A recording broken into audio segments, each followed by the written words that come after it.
Hi, and welcome to the Team Deakins podcast.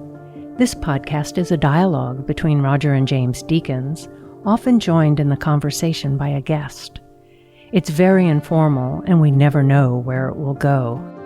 We're connecting through Zoom, so bear that in mind when you hear the audio. If you'd like to submit a question or topic, please do so by emailing pod, P-O-D, at rogerdeakins.com. Today, we're pleased to have with us our friend and a director that really needs no introduction. Who doesn't know his movies? The Big Lebowski, Oh Brother, Where Art Thou? True Grit, No Country for Old Men, Fargo, well, the list just goes on and on. He's a director we've worked with the most times, 12 movies in all. He really needs no introduction. We're happy to welcome JoelCoen with us today. Welcome, Joel. Thanks for coming. Thanks for having me. It's a pleasure. We normally start out asking how you got to where you are. When you were a kid, were you interested in movies? How did this all come about? How did you take this path? Well, the short answer is that, and I've said this in other contexts before, that really we started out, my brother and I, making little movies on Super 8 cameras when we were, 13, 14 years old. And, we still feel, and I still feel, that essentially what I've been doing up until the present time is really just pretty much the same kind of play, just with bigger cameras and 200 more people milling around you while you're doing it. But it doesn't really feel fundamentally different from that. The way that we transitioned from doing little movies on Super 8 cameras to doing what we have spent our adult lives doing was a sort of independent movie sort of path that was, I think, more common perhaps in the late 70s or early 80s than it might be now. I went to film school. Ethan went to college, and afterwards we got together, started writing scripts, and started looking at the way low-budget, mostly horror movies were being made in the late 70s and early 80s, either by small companies, by studios, or being completely independently financed. And I was working as a film editor, as an assistant film editor out of college, and met Sam Raimi, who had financed a very small budget, independent horror film called The Evil Dead, essentially by going around and raising investment from small individual investors. And looking at that model, since we knew no studio, no legitimate company was going to give us any money to make our first little movie, we thought this was a way of sort of bypassing that and doing it ourselves. And so over the course of about a year and a half, we managed to raise about between $500,000 and $750,000, mostly in $5,000 to $10,000 increments. So it was a lot of people to finance this our first movie. Wow. Which was Blood Simple, right? Which was Blood Simple, yeah. And did you find that if you had that many financiers, did you have that many opinions coming into it? Or the structure of what's called a limited partnership, which was the sort of legal structure under which it was financed, is such that the limited partners, the investors, actually can't have legally any say in the running of the business. And therefore, nice. They are free of any liability. That's the exchange that the investor gets. They have no liability, but they also have no say. The general partners, the people raising the money, have complete freedom and unlimited liability. So anything goes wrong, it's completely on the general partners. That was actually retrospectively, a very fortunate thing for us, because I think at the time, had there been a studio or a legitimate production company that was willing to come to us and say, yeah, we will completely finance the movie, but we're also going to have our say in how it gets done, we would have said, sure, yeah, let's do that. But no such company was forthcoming. And because of that, because we had to do it the other way, and because we had unlimited control, final cut, complete freedom to do whatever we wanted to do, on our first movie, we got used to it. And we essentially, thought on the second movie, why should that be any different? Why should anyone have any say in what we're doing? Why shouldn't we have final cut? So our second movie, which was essentially financed by 20th Century Fox, the deal with them was, no, we have final cut and you can't say anything about what we're doing. And so we've always had that control over what we've done. How did you get that, though, with them on your second movie, Final Cut? Well, essentially because we said to them, we had it on our first movie and we're not going to go backwards. Custom and practice. Yeah. Wow. For us, it was the same game that the studios play. It was sort of a precedential game. Yeah. So, well, the precedent is we have it, so take it or leave it. And you've been operated like that ever since. Ever since. Right. Yeah. I've never had a studio note I had to listen to. And I've had very, very few studio notes in my life. Wow. Brilliant. Because I know it's no use. Well, because that's not part of the contract. Yeah. Can we just go back a little bit? And when you were a kid, you were making your own little movies with Ethan. Were there any directors, filmmakers, any films that really inspired you as a kid? What films were you immersed in at that age? Well, yeah, there were lots of films. They were all, for the most part, they were films that we'd seen on television. There were some films we would go to the movie theaters to see whenever we could, but most of our background in sort of film history came from TV. There was one other aspect of it, which was that my father was a teacher at the University of Minnesota, and there was a film society at the University of Minnesota. So we used to see some, Marx Brothers films and some European films, but not many that would play. This is in the 70s, the 60s and the 70s that would play there. But mostly it was films that we saw on television. And the films that we was watching on television were eclectic mix of things like, literally, there was a TV programmer who had movies on TV in Minneapolis, who I think bought the whole sort of Joseph E. Levine catalog, indiscriminately then put them on the air on this sort of local channel in Minneapolis. So one day you would see 8½, and the next day you would see sort of Sons of Hercules movie, or a Doris Day movie. They didn't make any distinction between the two.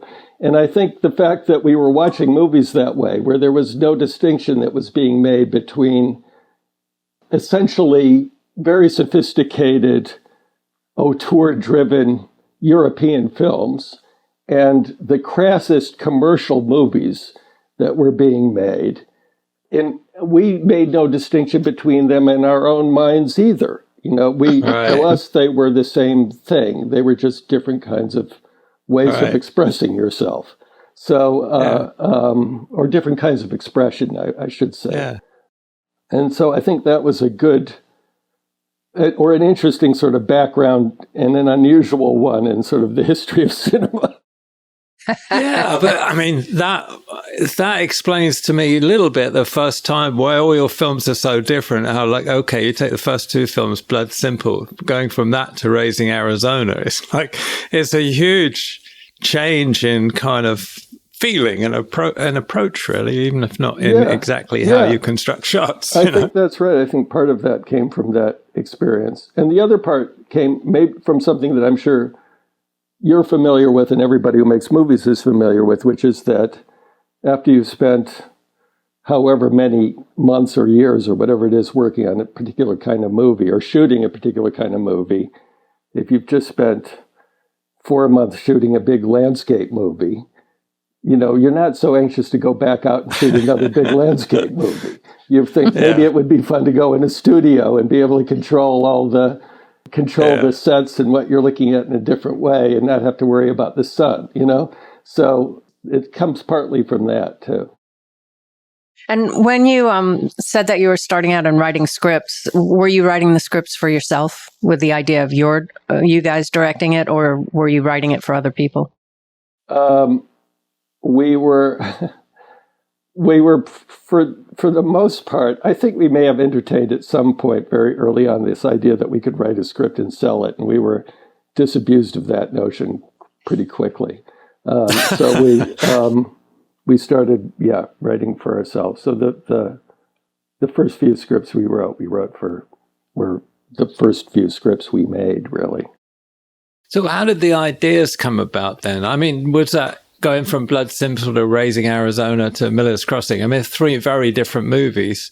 Did you deliberately go down a different path? Say, now we're going to write a film that's kind of a dark noirish film about, Well, I think the very first one we wrote was the most calculated in a way, because not having ever done it before and not knowing really how we were going to finance it, I think what we were doing was that a certain part of our thinking about it was that at the time, which is early 80s, late 70s, early 80s, the movies that were being made independently, the way we were sort of looking to finance this movie, were for the most part horror films.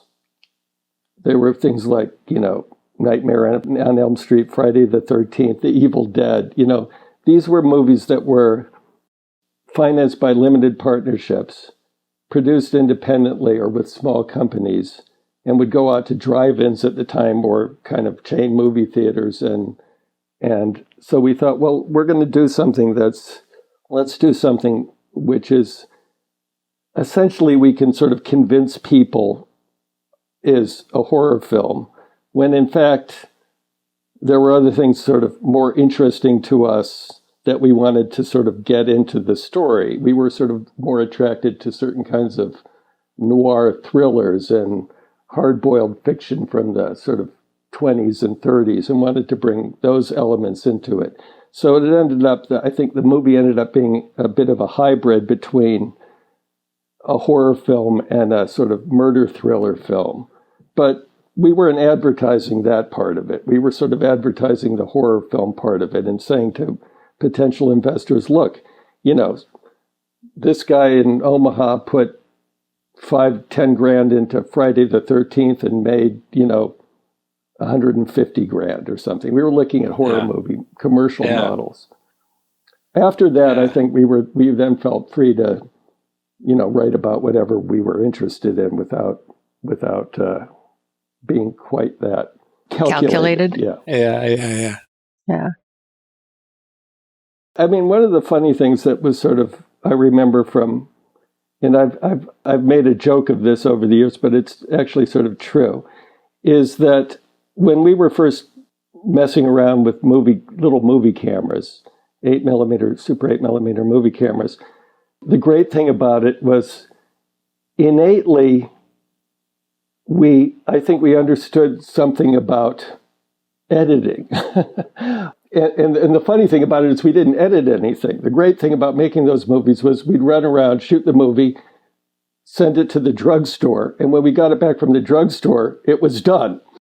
There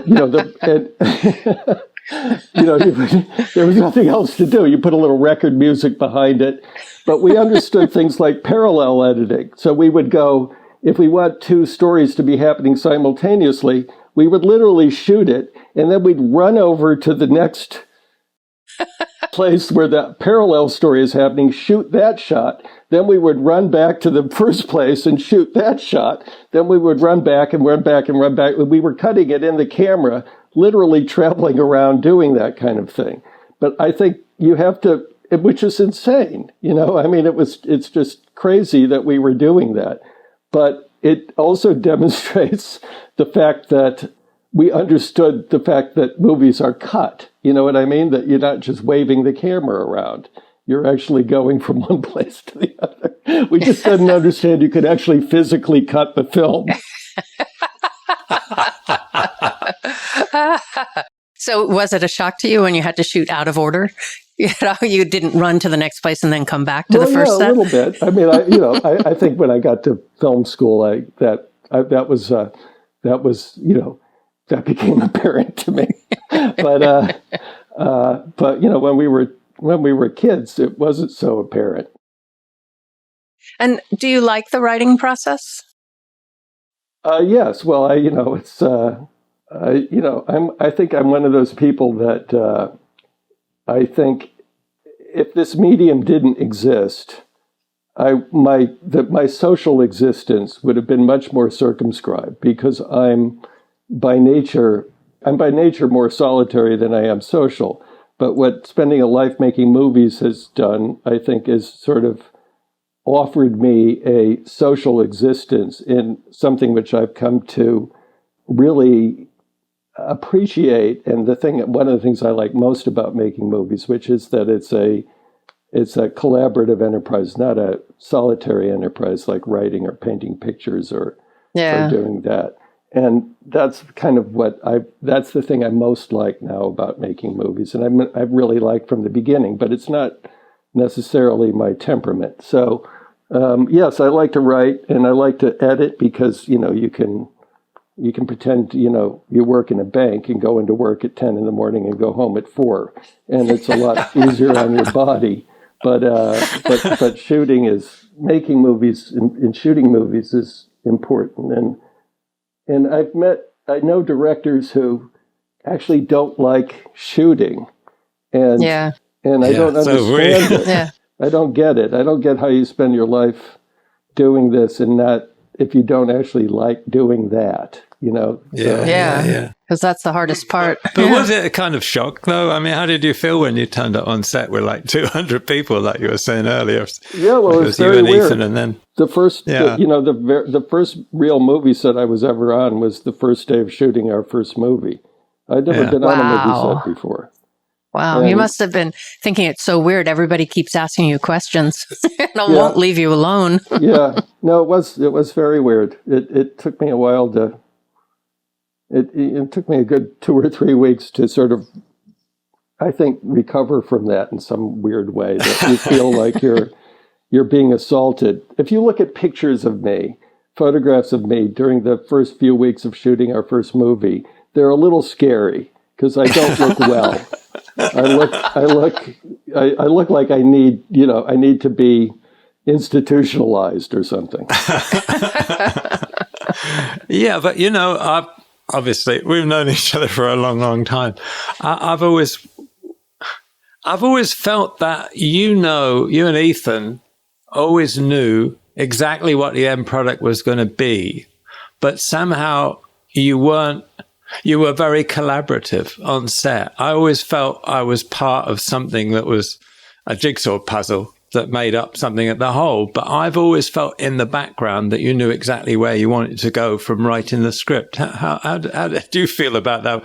With 200 people suddenly with their own identities, opinions. Well,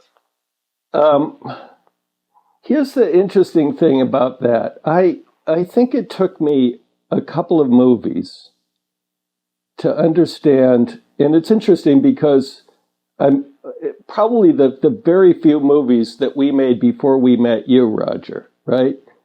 To understand that the collaboration on a movie set is not a threat to your idea.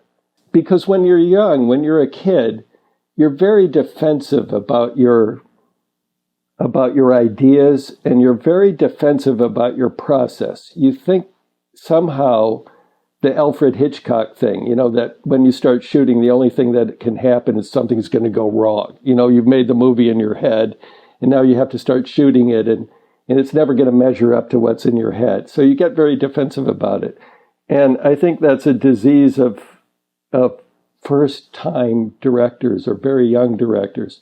And then I think if you're open to it temperamentally, then you realize pretty quickly that actually what's happening is that all those people are making the thing richer and more interesting than you could ever do by just defending your ideas and getting what you want, you know? And so as soon as I think you make that realization and you enjoy the people that you're working with and you found the right people to work with, then it becomes a totally different thing. Now it's just about how you're making this thing together, and none of it's a threat to that idea. But I have to say, as a very young person, I think I had to get into that idea. I wasn't there immediately, you know. And how much do things change along the way? Because if you write the script, you have this distinct idea, and then you go into prep and you do a lot of storyboards. But do things change all the way into the editing? Does much change during the editing process? Well, yeah. I mean, Roger, I think you know that, you know, for all the storyboarding we do, we don't actually look at them much on the set. We often follow them closely in certain situations, but then, and I think they're a good tool for other departments and other people to look at, and it's helpful. But that, I think in a strange way, they're just, again, a temperamental sort of affinity to having a plan, not wanting to extemporize completely when you get on a set. And I like having them because you've got a plan in the back of your head that you can always fall back on. So if you go, what the fuck do I do? You go, well, I did have this idea. Right. Well, what the hell? But on the other hand, and sometimes that's the right idea. But on the other hand, sometimes you get on the set and you go, well, things aren't cooperating. And we've been in situations together hundreds of times where we went, well, that's not going to work. So what do we do? Right. Or this is an opportunity here. I mean, do you remember when we were shooting True Grit and we had this idea about the opening shot in the movie? And it all had to do with sort of laying down fog in a specific exterior location. And we struggled with it for about 2 hours. And then we went, well, good idea, but you know what? That's not how it's going to break, you know? So what else do we do? I mean, that stuff happens all the time, right? And don't you think that the process of storyboarding just helps you kind of in your mind organize your thoughts about the script and what's important in each scene, because it's just another process to go through and to say, okay, this scene, she's really important in this scene. And so when you do all that storyboard process later, you've got that benefit. It's like focusing in on how to visually interpret it, isn't it? It's not necessarily the exact frame. It's just like the balance of a scene. Well, I think that's exactly what it is. It's the last draft of the script, in a way. Yeah. If the last draft of the script is taking it out of the screenwriter mode and into the sort of visual movie, shot by shot, visual interpretation mode. Yes. Yeah, the other thing that's related to this is the fact that you never shot much film. Your film to cut ratios were so low relative to any other director I've worked with, for sure. I mean, was it Fargo was 150,000 feet of film, which is like ridiculous. Yeah, Fargo was the really funny one. I remember being in the cutting room. For many reasons, when we were still cutting on film.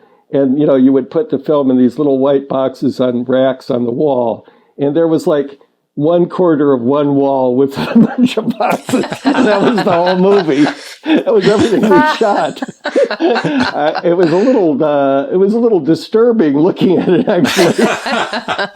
But no, we shot almost nothing on that movie. Yeah, but even the other movies, there's pretty low ratios. Does that go back to the way you started out making your own films with just in the cassette with no cutting? Or what? I mean, there's something, you have And the other thing I remember most about first working with you, and when it was on film for sure, is that sometimes after the first take, we'd say, okay, you'd look at Ethan, you'd nod, and you'd go, okay, what do we do now? And I go, another take, please. Yeah. I'd have to plead for a second take. That's very funny. What is that? Is that from your childhood, your early days making movies? Or there's some sort of assurance. You kind of know more than any other director I've ever worked with, really. You have a confidence in early takes. Well, that's a charitable way of looking at it. The other way is just that we're just not perfectionists. Yeah, well, there is that. I didn't want to go there, Joel. Yeah, that'll do for our little movie. Yeah. Well, I think there are two things. One is, it is true that I've never understood, the Stanley Kubrick thing where he does 90 takes of an insert of someone opening a doorknob. I think part of it comes from when I got out of film school, I was working as an editor. Before we made our first movie, as small as it was, my professional experience was all in editing rooms. And I was working with a very, very interesting woman who really taught me a lot about how to make movies, probably more than I learned in film school. And she was cutting horror films, actually. And so I do think that from the outset, we had a strong sense of what we needed editorially, and what we didn't need. And I think that may have something to do with it. I guess you have to have some instinct for how much do I need to shoot so that at the end of the day, I'm going to have what I need to make this scene work, And then there's the pressures of sort of low budget filmmaking, which is you can't spend, 6 months shooting the movie, and you have to move on, and you have to have some instinct for when you can move on. I don't really know. I have to say, the last few movies that we've done, we actually have, this is a whole other discussion, but we have shot digitally. And one of the things that I think actors are becoming more used to, and even on the set, I can't even control it to a certain extent, is, okay, let me go again. Okay, let me go again. Okay, let me go again on the same slate. Right? Oh, no, which I never used to do. It's like, if I haven't slated it, it's not there, So we got to cut the camera, we go again, cut the camera, and we go again. Yeah. And it's one of the things that's one of the more irritating things about sort of the difference on movie sets now than I think it used to be. And it's harder for me to sort of control that aspect of it, because it's always like, all right, one more, and I'm like, yeah. Well, it's kind of like technology kind of pushed us that way. It's not the technology in essence, is just what you can do with it, isn't it? Right. It's like playback.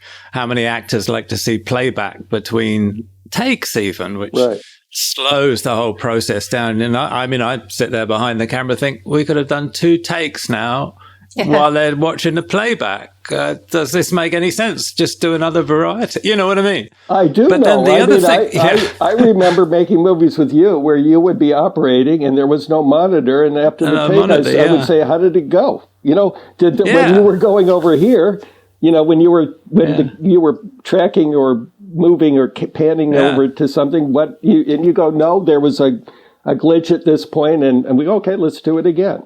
Yeah, then you turned to Andy and said, did you get that one? Yeah. Instead of having to play back to look at focus, you just you trust Andy. Well, I would anyway.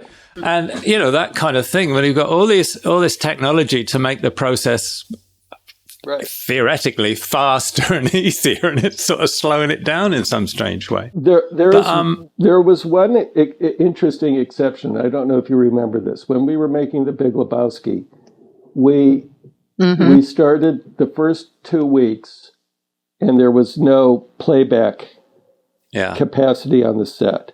And Jeff Bridges was very upset about it because he wanted to be able to look at playback. Yeah. And I was very leery, and we had never worked with Jeff before.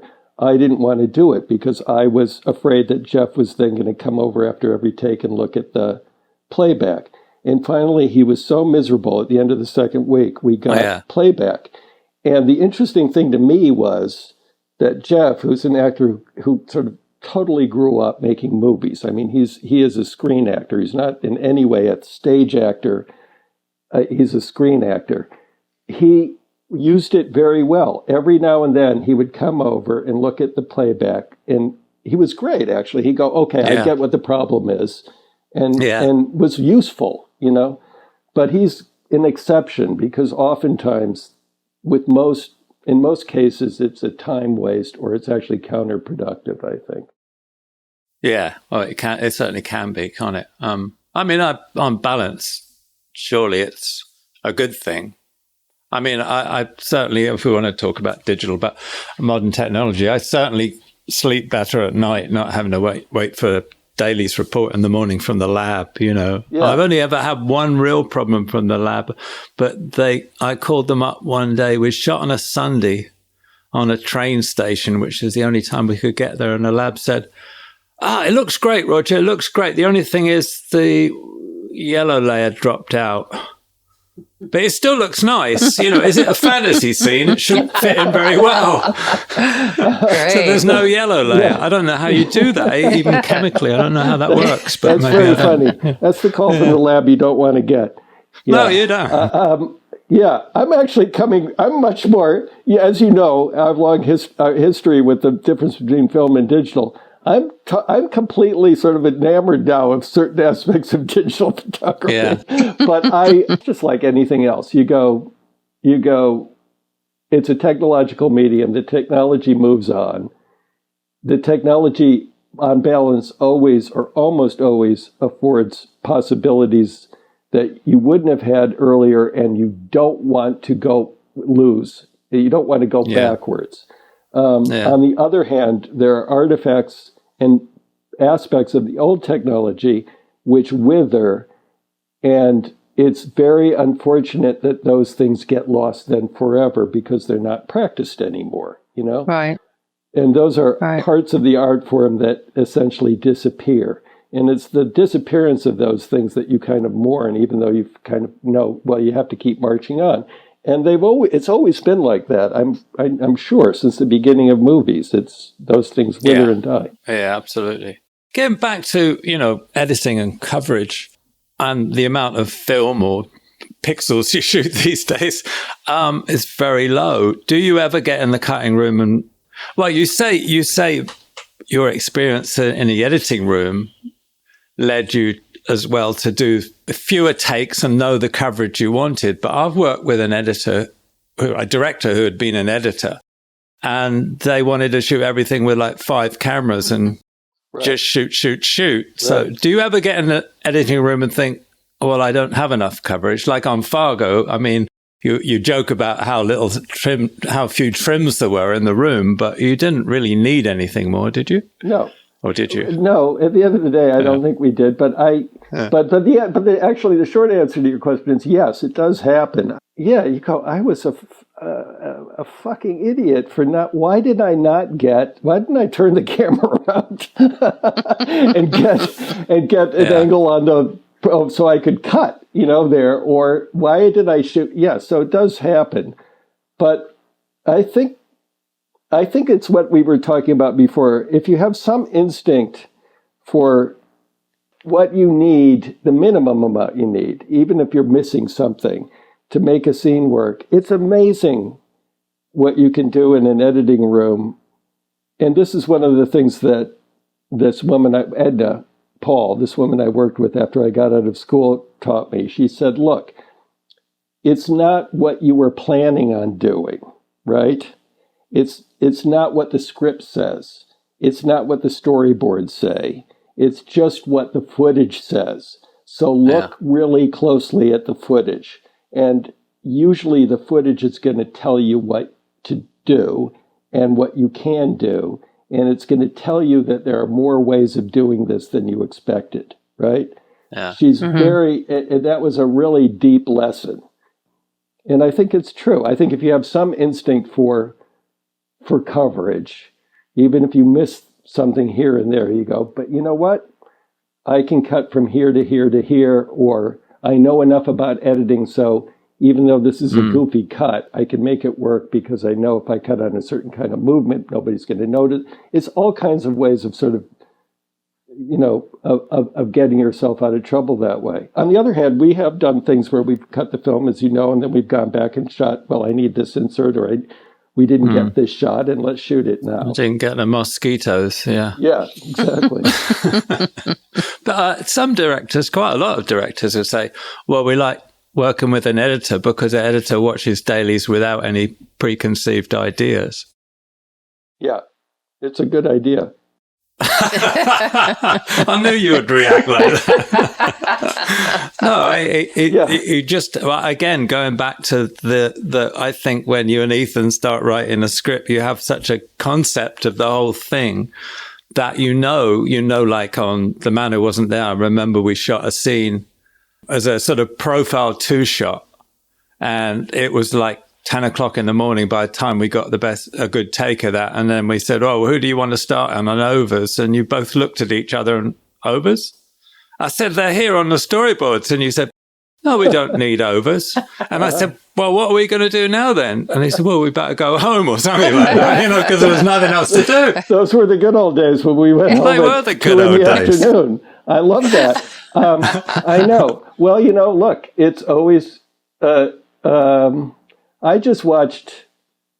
was just watching a George Stevens movie, A Place in the Sun, the other day. Oh, yeah. And there's an intense scene between Montgomery Clift and Shelley Winters where he comes to her apartment and she's prepared like a birthday party for a little birthday dinner for him or something. And he's been with Elizabeth Taylor. Anyway, and he puts the camera behind Shelley Winters kind of high over her back and plays the whole scene on Montgomery Clift. And Shelley Winters has got all the emotional shit going on in that scene, and he never cuts to her. It's one shot. And ordinarily you go, there's no, how did he know that was going to work? I mean, actually, there are two questions. How did he know that was going to work? And did he shoot the other angle and we're just not seeing it, Right. But it's extraordinary because there's no coverage in that scene, and it's completely counterintuitive. And it also goes along with, there was a certain different kind of style of filmmaking and cutting then, too, which is, not the same as it is now. But the scene completely works, and he had some instinct for why that was the case. And I think that's something I don't quite know how to put this, but... and I don't want to sound snotty, but, and at certain times, everybody thinks they can make a movie. And I go, well, you know what? Everyone can make a movie, but everyone doesn't know what George Stevens knows, right? Yeah. And that's the kind of difference. It's you're either kind of suited to the medium. It's a medium that you understand deeply and maybe the only thing you understand deeply. The only medium you understand deeply. And that's the difference, So, and those are the people that are really interesting to watch. It's not, even though other people who make movies can make fabulous movies that are really, really great, there's a difference, Yeah. So it's interesting. I was watching one of my favorite films last night, Major Dundee. I don't know why. I was just probably in a bit of a mood because of what's going on. And I thought, I'll watch something I know is great. And I found on Amazon an extended cut that I hadn't seen. And, it's my reaction to that is the same as you to The Place in the Sun, Stevens' work. I mean, Peckinpah had such an eye and he could build such a rhythm with a cut. And how he brought emotion out of a scene that wasn't inherent within it. You know what I mean? With the camera and the movement. And then the music would come up and you think, wow, he's doing something for that particular scene he's not doing anywhere else. Right. It's it's quite wonderful when you see somebody with that control of the medium, isn't it? Yes. No, I agree.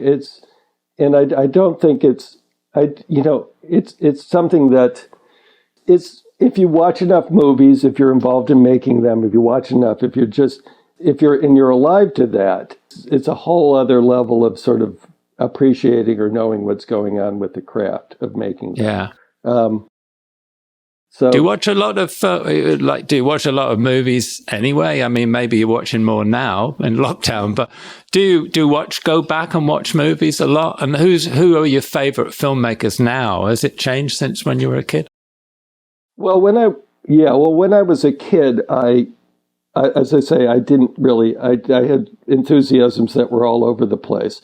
I think as I got older, I think the filmmakers that I most admired, if I had to sort of put a pantheon out there when I was first making movies or in film school, they were people like, well, you could say there were people who were very different from each other, but each sort of captured a different level of expression on film, so if you had, on the one hand, Kurosawa has always been one of my favorite filmmakers because he's essentially a sort of narrative dramatist, you know what I mean, who had such a unbelievable, he had that sort of level of craft that you were talking about. The way it's almost impossible to analyze how he manages to infuse his movies with drama through kind of the way he moves the camera and how he constructs scenes. But he was essentially a dramatist. And then you have somebody like Alfred Hitchcock, who I liked as a kid and I still like because he's just a pure formalist. In a way, he was a guy who said, I'm going to concentrate on one genre of movies. It's about making people jump in their seats. But what I'm really interested in is, almost in an avant-garde way, is just the formal aspects of movie making. He's kind of, and then the third one would be somebody like Fellini, who is kind of a guy who brought a certain sort of sense of humor, and he's a clown with an unbelievable sort of visual eye. So, and also was a guy who managed to make movies that had no sort of coherent narrative structure. He's not about drama. So those were the sort of three people that I sort of most admired as a kid, I think.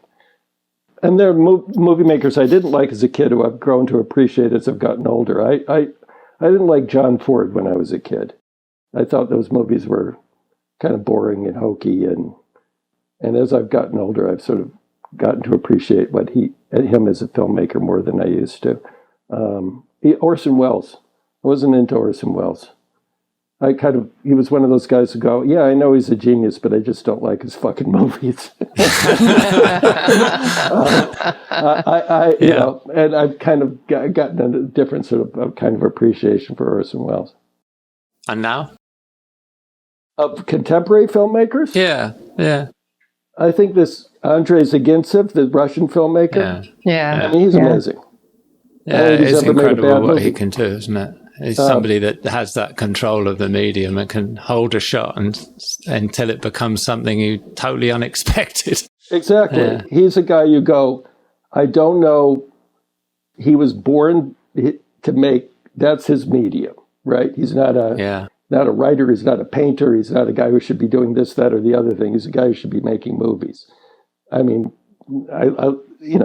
so I think he's very good. Of consistently kind of movie after movie, I look at his stuff and I go, that's the stuff. That's very good. Yeah. Are you sometimes surprised by what an actor brings to the role, or have you cast them because you're pretty sure what they're going to do? Yes. How does the end product change from the original concept? In terms of when you bring a performer in.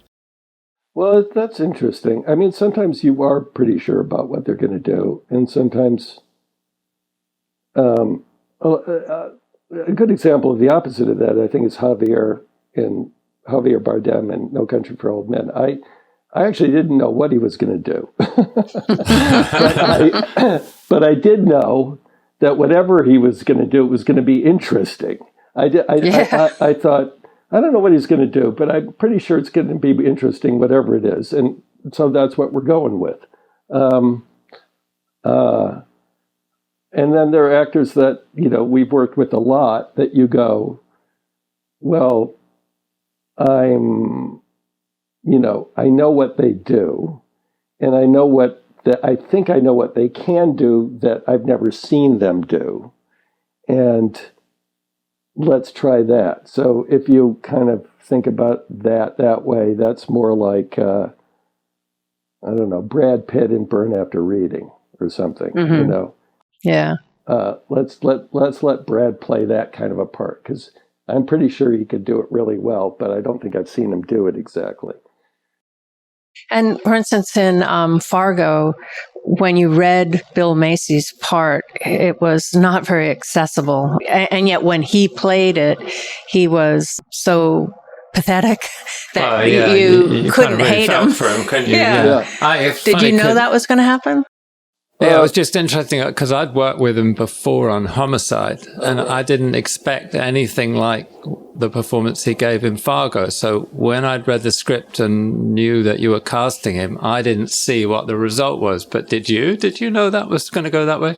Well, Bill that's a really funny example, because when we wrote the script for Fargo, we were imagining the character as being very different temperamentally and physically. So, and the actors we started seeing for that part were more in line with our original conception. So we thought that the character should be a little overweight and uncomfortable in his body, a little bit of a schlub, that the way he spoke would be a little bit different. And Macy came in for another part. He came in for the part of the accountant, right? Oh. And he read the part of the accountant, and he said to us, which is kind of more natural for him in a way, or for a casting director. So he comes in and he reads that part, and he says before he left the room, he said, I was reading the other part, and it's really interesting, and I would you please let me just read that too? And we were okay, sure, go ahead. So he read it, and we thought, okay, this is a better idea. What he's doing here is better than that original conception. And we just cast him in the part. So it's that was very unusual, but it came from him with an idea about how to play it and essentially convincing us in a room by reading it. When you write scripts, are you sometimes writing with a particular actor in mind? Often, yeah. And even from the beginning. So even Blood Simple, where we hadn't made a movie before, we wrote that part that Emmett Walsh played because we'd seen him in a number of things, including this movie called Straight Time, which was an Uwe Grossbard movie with Dustin Hoffman, and thought... That was a great movie, wasn't it? Yeah, very good movie. Harry Dean Stanton was in it, Harry Dean Stanton, Emmett, Dustin Hoffman. Yeah, it's a good movie, and Emmett was interesting in it. He played a parole officer, and we thought, okay, let's write this with him in mind, and then send him the script, and he did it.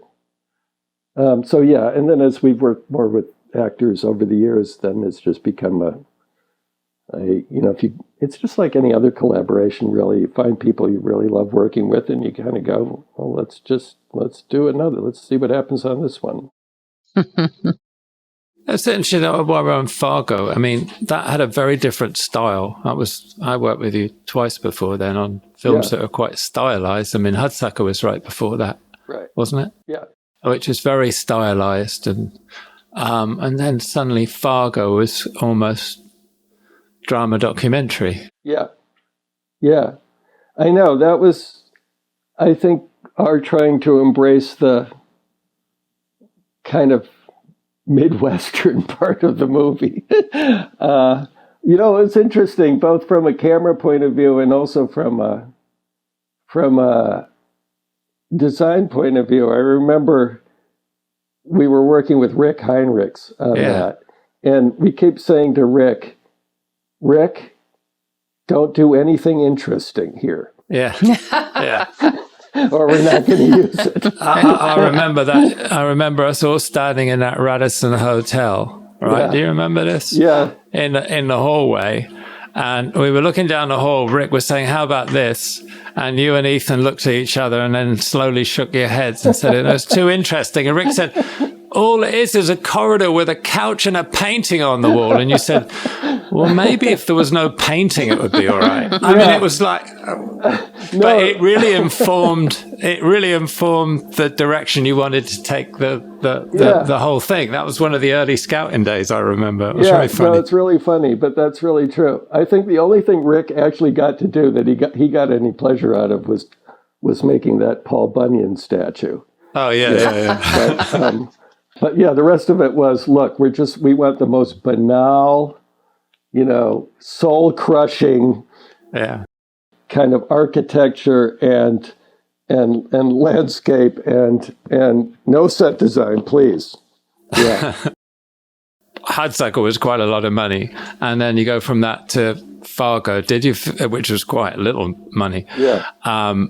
I remember you saying to me, well, you might not want to do it because there's no money or something. I don't know what you're talking about. Did you feel restricted, though? Or was it almost liberating that you were I didn't feel restricted at all. In fact, I look back at making Fargo as one of, even though there were some issues, as you recall, with crew and unions and all that stuff in the middle. It was a bit of a fracas. But and we were shooting outside in the cold and all of that, and we didn't have any money. But I kind of remember that as being an incredibly, by and large, a very pleasurable shooting experience. And so no, I didn't feel that. I didn't feel that really.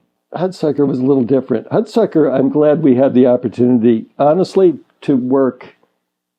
Again, if you're talking about technology, to work with, those models that we made and those in a way that it was kind of the very end of that, and that we were able to sort of get into that at a certain level and just have some fun thinking about how to make that stuff work and do that before it kind of disappeared. So. Were you surprised? Okay. Were you surprised, because I was, that Hudsucker didn't do very well at the box office, and then Fargo was one of the most successful films you've done, right? Or certainly was at that time. Yeah, it's the point where I gave up trying to handicap that stuff at all. You don't think about that when you start a project, when you start writing or anything. That doesn't affect what you're doing, or does it? Only in the sort of broadest sense of knowing when you're trying to finance it, whether or not it's realistic to even, or responsible to even look for what level of budget you're looking to make it. So I've always felt like if I have an instinct that something can cross over to a more mainstream audience, even though of course that's no guarantee it will, and it could just, not make a dime, I still feel that's a legitimate reason for asking for, a higher budget. But if we're doing something like Barton Fink, I was like, you know what? I know what Barton Fink is, and I'm not going to go and ask for $50 million to make it. That's just, even if I could get it, I don't want it. So it's only at that level, and then the rest of it is just, it surprises you. You don't know. Yes, I wouldn't have expected Fargo to do what it did, and then you don't know also at what level it's going to succeed. Because when we made The Big Lebowski went out and it made worldwide. I don't know how many. It wasn't terrible, but it was maybe $25 million. It was nothing special, and over the next 10 years, it sold 700,000 videograms every year for Universal. It was, you just can't, you just never know. What drew you to doing True Grit, which was also a really successful film? And were you surprised by the success of True Grit? Very. Yeah. Honestly, that was just a case where I had read the novel out loud to Pedro when he was little. And as I was reading it, I was thinking, it was very funny.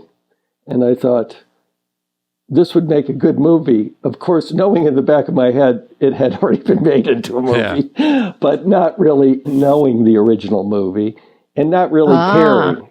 I didn't really care what they did what Henry Hathaway did with John Wayne in 1961. I was like, as I was reading it, I was going, I kind of know what I would do, and I know it's not what they did before, whatever it was. And so I thought that would be fun to do. And, it was an exercise in a way. I didn't have any inkling that it was, maybe I should have, but I didn't know whether or not it would be successful. Did you ever see the original movie before you shot it? Yours? I actually hadn't seen it at the time. I saw it subsequently. Wow. And then I thought, well, yeah, I don't know. Yeah. I'm not a fan, really. Yeah. Yeah. Yeah. I remember that shoot actually being one of the best experiences too. I thought that was really a great.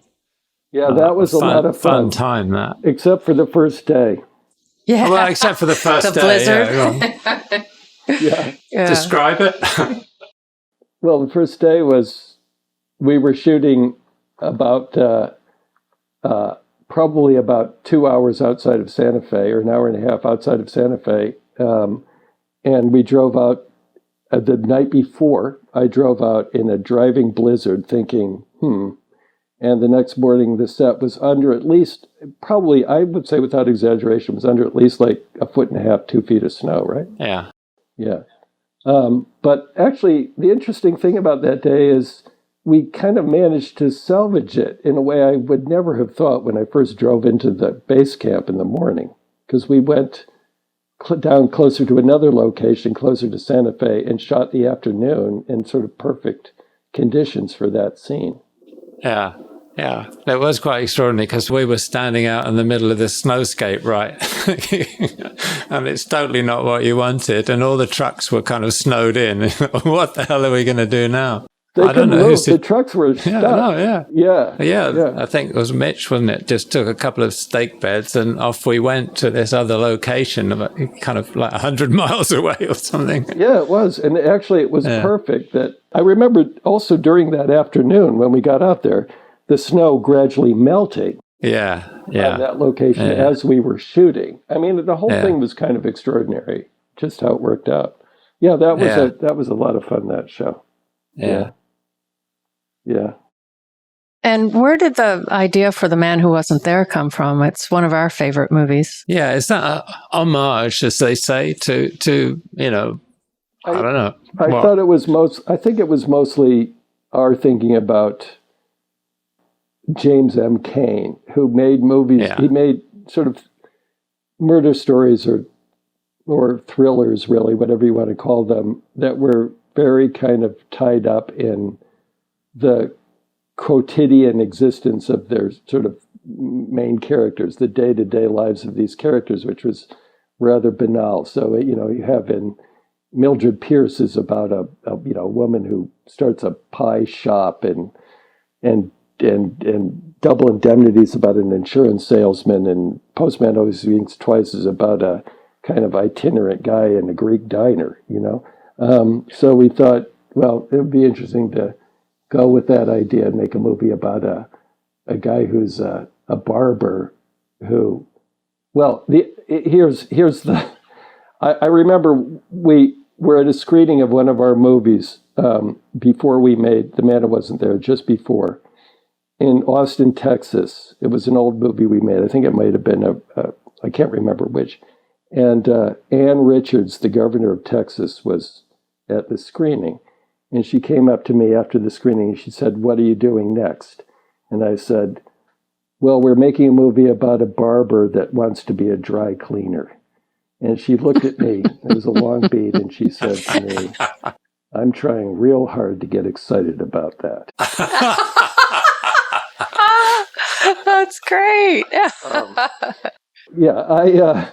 But that was great because we were able to make a black and white movie. Yeah. Which is, I love, that's just one of my favorite.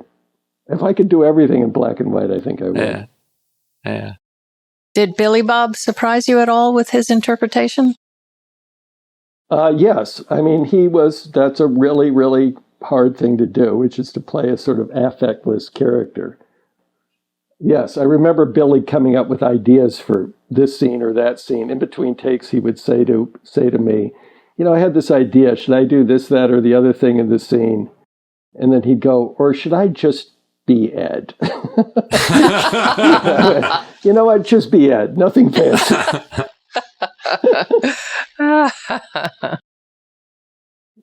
I think with Ethan and I in the past and what I just was doing recently, it's just, it's really about casting.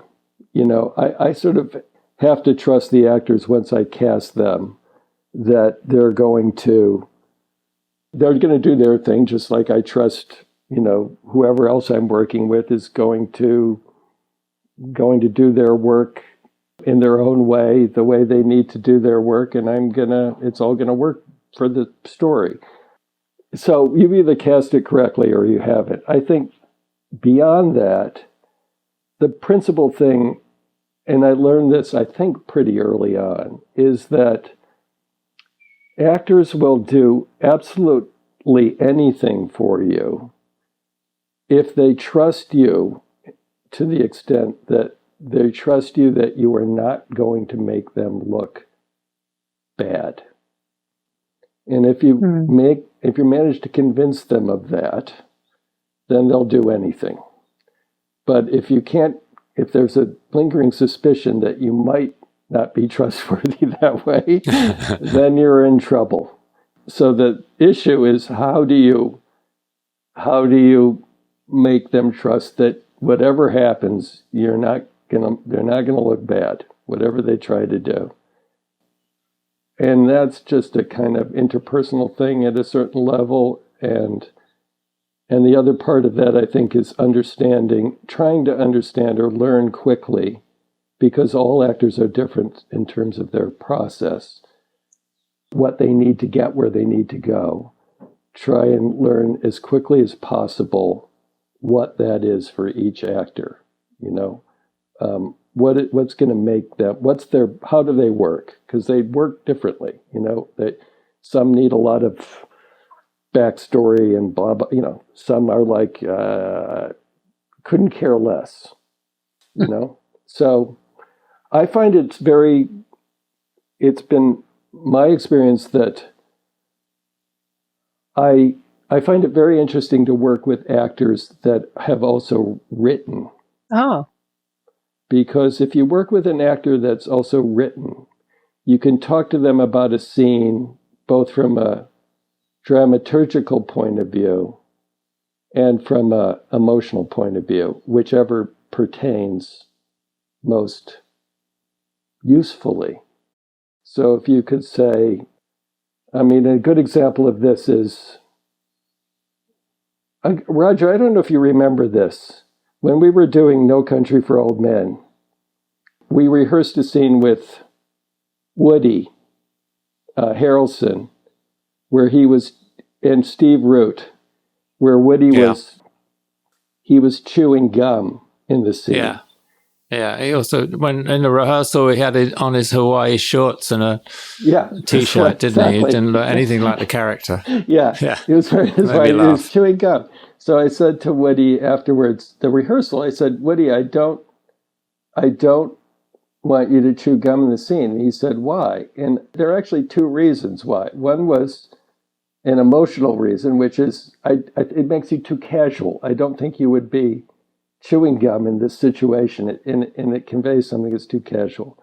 And the other is just a dramaturgical thing, which is the scene right before this in the movie, Javier Bardem is eating sunflower seeds, and I don't want every scene to be people chewing, It's got nothing to do with acting. It's just, the story and how the story unfolds. Now, if you tell that, Woody was very good about it, but, if you tell that to an actor who's also a writer, they will immediately understand both explanations. You know what I mean? Yeah. If you tell it to an actor who doesn't write, they may or they may not. They may not give a shit. They may not follow that line of reasoning. You know what I mean? Mm-hmm. I mean, most of them do because they're generally smart and they have textual sort of sophistication, but not always. So it's I mean, I don't even know why I brought that up, but it's just an interesting thing about working with actors. Do you, during the prep period, do much rehearsal with them? On some movies, we rehearsed a lot. I remember on The Big Lebowski, but that was because we were doing a lot of 3 shots, weren't we? Where we wanted them all to kind of chime in together as if and rehearse it, so they all picked up their cues, and it felt kind of improvised, but it was all really scripted. But not so much on other films where we didn't have the actors to, ahead of time. Yeah. Since you write the scripts, do you prefer the actors to read it, since you know the rhythms so well and everything, to use the actual dialogue and not improvise? Well, people think we don't like improvisation, and I guess to a certain extent that's true, but I think it's an overstatement. I remember on Fargo once, Bill Macy saying he was struggling with how to say a line, and I could tell how he was struggling, because the line was, he was like saying in the script it was can't he was struggling. The idea is he was struggling in the text, and I remember walking up to him and saying, Bill, the idea here is just that you're struggling with what words to use. You don't literally have to do it the way we wrote it. And Bill was like, no, I want to do it exactly as you wrote it. And I was like, well, okay, fine, but it's not Shakespeare, I mean, I'm just, that's just there to indicate that, So I don't, I'm not, generally, I guess it's true. We write it a certain way, and we prefer if you don't make up your own dialogue. But if you've got a better way of putting it, then great, put it that way. Do you have a kind of movie that you'd like to make that you haven't made yet? Because you've done The Singing Cowboy, and you seem to have done a lot of them. Yes. Well, that's a good question. I mean, the thing that I just did is Shakespeare, which is completely out of my wheelhouse, but was very interesting. I do not want to make an outer space movie. You're probably the only one. That wouldn't be my thing. That's a good question. No, I don't think there's anything that I'm any particular genre that I've never done that I'm just aching to do. I don't think I ever want to make another Western, to be honest with you. I feel completely Westerned out after, the ones that we've made. But even though I find it a very interesting genre, and it's a great kind of cinematic opportunity in so many ways. No, I'm kind of, it's interesting because of the climate that we're in right now, but I am getting more and more interested in very much more contained things in a way that, trying to make drama out of in simpler and simpler environments. And so, and also just photographically what can do and what you can do with it in terms of creating a mood or something like that without trying to be, David Lean. So I don't know. So you have no desire to do a musical? Well, only I do. That's not entirely true because I love doing this, the stuff that we've done with music in the past. I've really, really enjoyed. So doing Oh Brother, I thought was really a great experience for me. And even doing Inside Llewyn Davis, which was another sort of deep dive with T-Bone into another kind of musical in a way. Was really interesting to me. How do you use a score on a film? Because it's interesting. Obviously, Oh Brother and Llewyn Davis was a lot about music. But then I remember when we were doing prep for No Country for Old Men, you both said, now everybody's got to realize there's not going to be any music track on this film. Yeah. How did those sort of choices come about? Yeah, music is a really interesting and tricky thing. I tend to generally think that it's overused in most movies. There's too much score, that it's people use it to fix things as opposed to, and it is useful that way. You can fix a lot, but with it, and sometimes you have to. I think it's often used kind of in the wrong way or too much. But when it is a great thing when it's a great kind of synthesis, music and images, and it's a really interesting thing to think about. And everything that we've done that has a score, we've done with one particular person, Carter. Unless it's a T-Bone thing. So it's either been T-Bone or it's been Carter. So they're two kind of very different musical sensibilities that I've just, found interesting and keeps being interesting. But what was it specifically about No Country why you decided there wouldn't be any music track at all? Honestly, because everything we could try to think about just seemed corny. It seemed like, what's this going to be? Is it going to be kind of Western stuff? Is it going to be kind of cliche thriller stuff? And then in looking at the movie, when we cut it, we went, it works without it, really. It's just, and the score is really just, in a strange way, it's just the wind. I mean, we had 15, 20 different wind tracks all going in different, wind with tone, wind with, let the sound effects sort of take over the whole thing and make it feel more spare. And everything we were doing in that movie was in a way, it was a kind of reflection of the landscape, wasn't it? It was all stripped down. The photography, it was all a little of a piece. It was kind of stripping it down to. Yeah. The interesting thing about, I think, that in terms of score was we said, okay, there's no score in the movie, and then the main credits came up, the end credits, and we thought, well, what are we going to play over the end credits? They're like 4 or 5 minutes long. And so we said to Carter, well, you should write something for the end credits. And he said, in the context of what? Yeah. And he was like, what am I supposed to write? There's no context for it. There's no music in the movie. But he did come up with something I really liked, which was, he took the ticking clock in the last scene and then he took the rhythm of that and just kind of slowly expanded the rhythm into a musical thing. What's your feeling about long-form television? Well, the thing is, I think this is very much, something Ethan and I used to talk about when, also it came up in the context of Buster Scruggs because it was an episodic thing. It was, different stories. But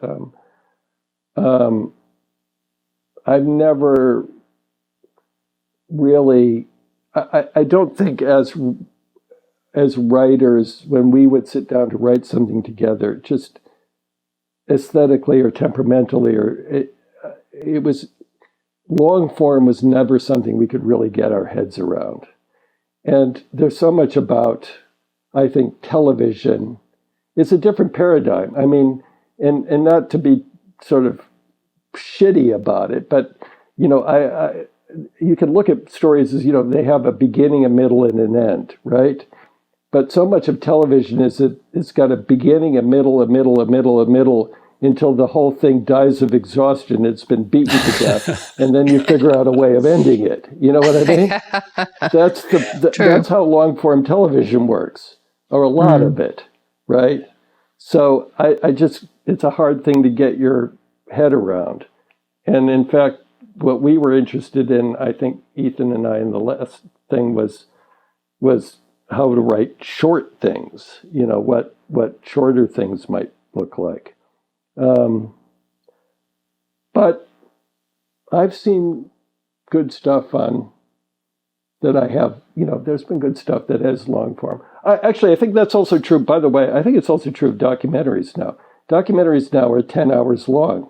You have a documentary about, I don't know, well, not to put too fine a point on it, but, Michael Jordan's interesting. There's a 10-hour documentary about Michael Jordan But, the sorrow and the pity is only 4 hours long. I mean, I mean, how many hours do you need, really? You have these trivial subjects that have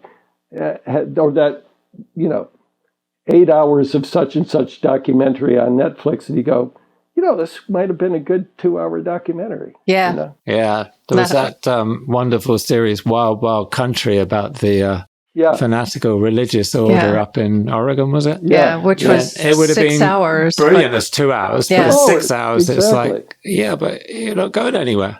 Yeah. Because you feel them repeating things just to stretch it out. Yeah, I think it's one of the dangers of, streaming services just want to buy by the yard. Mm-hmm. But, one of the last, I think, contract that we got in however many years, decades we've been working, every kind of directorial contract we got stipulated a maximum running time of the film you were making. Right. And the last one had no maximum time. It had a minimum time. So wow. That's where the business has gone. Very informative, isn't it? Yeah. You think you obviously make films for the cinema, right? But how do you feel about making films for television?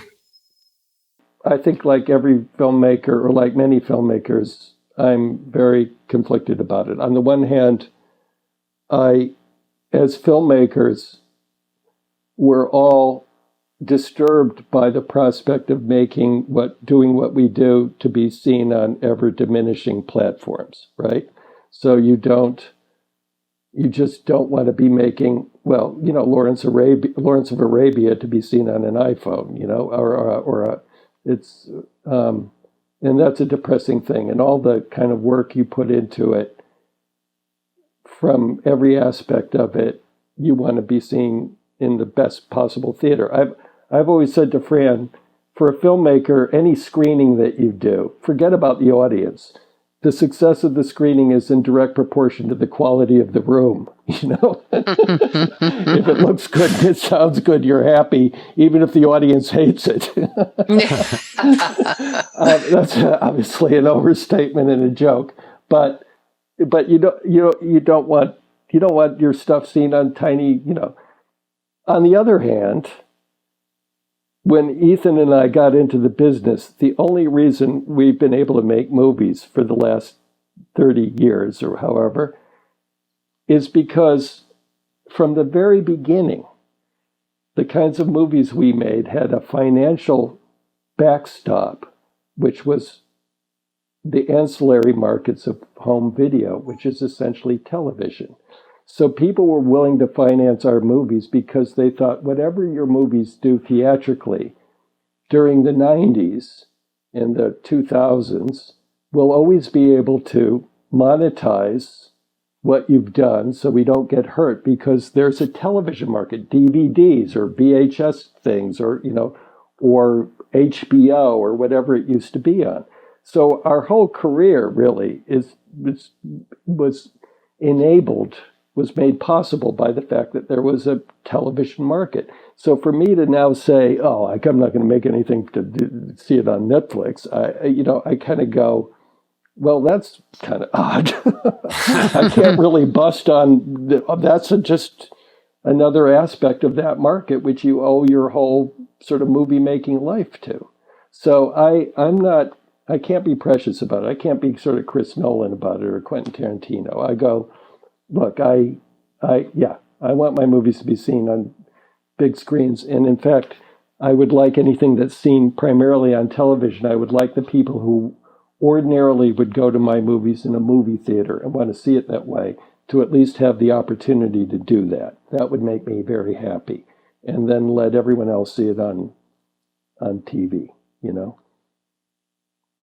you think over the years, has it become easier for you guys to get finance for your films? Have you got more flexibility? How is the sort of world of cinema now in terms of people like yourself that are very independent, very specific in their way of making films? How easy is it to get finance nowadays? Well, it's always been easy enough as long as we're not spending too much money. for us. Right. But then I've never felt the need to spend more than we have. I never had any ambitions. I was never interested in spending $100 million on a movie or putting myself in a position where the financial well-being of a company is dependent on the success of my movie. Because as long as it's not, then nobody has any business telling me what to do. But as soon as it is, then it seems like I should be listening to them. But I want to listen to them, so I'd rather not. Rather not have that burden. So and to me, it's not. I don't find it interesting to spend that much money or make those kinds of movies. They're just not interesting. I'm lucky because I don't. If I was interested in it, I'd be in a more of a quandary. I'm just not. Mm-hmm. All right. And lastly, how do you retain your passion for what you do? That's a really good question. Yeah, I was thinking of myself. You know what I mean? Got any hints? I'm looking at you. Because right, I know because as you get older, it's really true. You start to look at the things you've been passionate about and have taken most of your energy over the past, and you go, well, what's that about? I think there's a certain amount of healthy questioning about it, but it's very frustrating because I was talking to an actor who's done a lot of stage stuff and is now in sort of quarantine in London on the telephone the other day, and she said, look, if you're a footballer, you play football. And if all of a sudden someone tells you can't play football anymore, you go, shit. And that's kind of the way I feel about it. I feel like, to a certain extent, I'm a footballer. I do a certain thing, and I derive pleasure from it. The passion comes and goes. It ebbs and flows, but it's essentially who I am. And so I want to, at some level, always be involved in that. It's stimulating to me. And so I don't want anyone saying, don't do it anymore. Yeah. I feel, it's... Yeah, that's the frustration, isn't it? Yeah, I'm with you. Thanks for listening. If you want more information and further discussion, check out the forums at www.rogerdeakins.com. Becoming a member is free, and you can ask follow-up questions there. And be sure to subscribe to the podcast for more new questions and topics. Also, check us out on Instagram at team.deakins. See you next time.